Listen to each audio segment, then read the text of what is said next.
দর্শক, রাজধানীর কৃষিবিদ ইনস্টিটিউটে জাতীয় ঐকমত্য কমিশনের সাথে বৈঠক করছে সুশীল সমাজ। আরো জানাতে যোগ দিয়েছেন সহকর্মী শফিকুল ইসলাম সবুজ।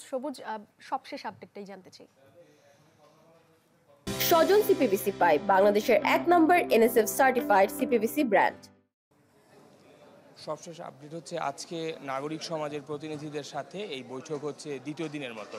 গতকাল প্রথম বৈঠকটি হয়েছিল, তো সেই বৈঠকের প্রেক্ষাপটে আজকে আবার বৈঠক হচ্ছে এবং এর আগে গেল 2 মাস জাতীয় ঐক্যমত্য কমিশন গঠন করার পরে দেশের যে সকল নিবন্ধিত এবং রাজনৈতিক দলগুলো রয়েছে সেই রাজনৈতিক দলের সাথে বৈঠক হয়েছে এবং আজকের এই বৈঠকের পরে রাজনৈতিক দলগুলোর সাথে দ্বিতীয় দফা আবার এই বৈঠক শুরু হবে। তো এখন যে বৈঠকটি, সেই বৈঠকটির সূচি ছিল যে সকাল 10:30টার সময় শুরু হওয়ার কথা ছিল, তা কিছুটা বিলম্বে শুরু হয়েছে।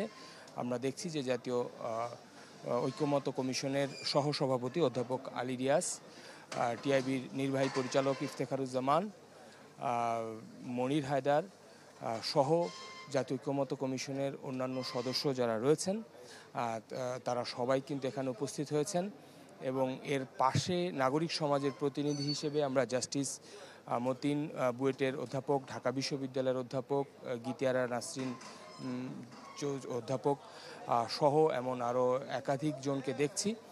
নিরাপত্তা বিশ্লেষক মনিরুজ্জামানকে আমরা দেখছি, পরিবেশবিদদের দেখছি, বিভিন্ন বিশ্ববিদ্যালয়ের অধ্যাপকদের দেখছি, যারা রাষ্ট্রের বিভিন্ন ক্লান্তি লগ্নে তাদের সুমতামত দিয়ে থাকেন দেশের বিভিন্ন স্বার্থে।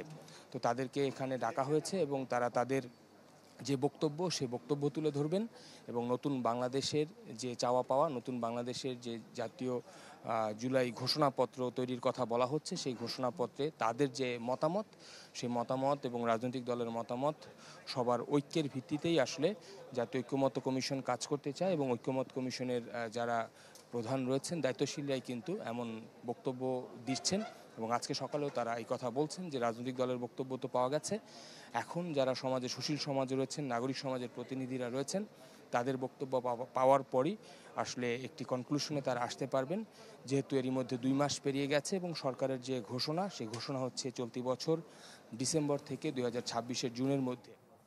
জি সবুজ, ধন্যবাদ আপনাকে। আমাদের সঙ্গে যুক্ত হয়েছিলেন সহকর্মী শফিকুল ইসলাম সবুজ।